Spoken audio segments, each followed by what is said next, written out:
Good morning, good evening at good ulam! Sino ba dito ang hindi pa natapa? Aba, imposible yan kasi kahit saan ka tumingin, karinderya, fast food o bahay ni Lola, lagi kang matatapaan ng paborito mong Pinoy dish na ito, ang tapa! Halina kayo mga kadwa, samahan niyo ako at alamin natin ang pinanggalingan ng tapa.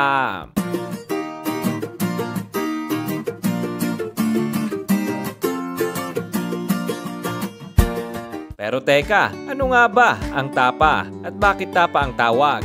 Well, ang salitang tapa ay galing sa lumang paraan ng pag-preserve ng karne. Yung pagdadry o pag-marinate ng meat para hindi agad masira. Noon kasi, wala pang ref kaya ang mga ninuno natin, imbes na freezer, dinadrama sa suka, toyo at asin. O diba? Ancient version ng food preservation. Masarap pa!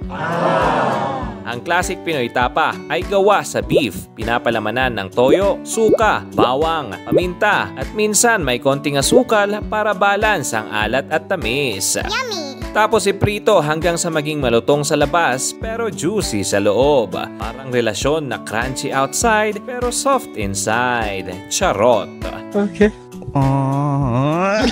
Ano-ano nga ba ang mga different versions? Hindi lang beef ang bida dito. May tapa rin na gawa sa pork, chicken, at kahit bangus. Oo, may bangus tapa mga besh. Okay. At syempre, depende sa rehiyon, iba-iba ang timpla. Okay. May garlic overload tapa, may sweet tapa na parang dessert na hindi dessert, at may spicy tapa para sa mga mahilig magpanggap na hindi umiiyak habang pawis na pawis. Okay. At syempre, hindi makukumpleto ang tapa kung walang tapsilog.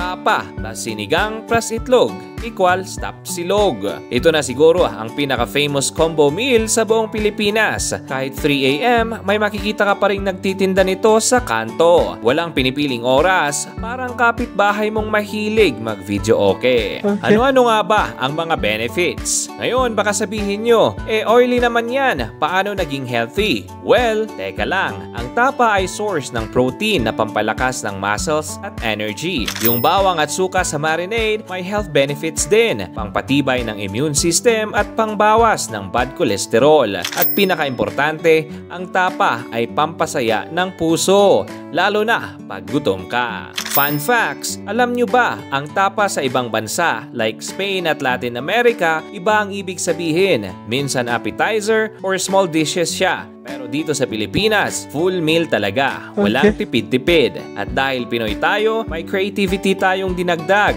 Kaya may tapsilog, tapsibab, tapsipakpak. At yung ano-ano pang combo na parang wordplay contest. Kaya mga kadwa, next time na makakita kayo ng tapa, tandaan nyo, hindi lang ito simpleng pritong karne. Isa itong heritage dish, isang comfort food, at isang ehemplo ng pagiging madiskarte ng mga Pinoy sa kusina. Kaya tara na, kain na! Pero wag kalimutan, share din tayo. Hindi lang puro kain. Ang tapa, yummy!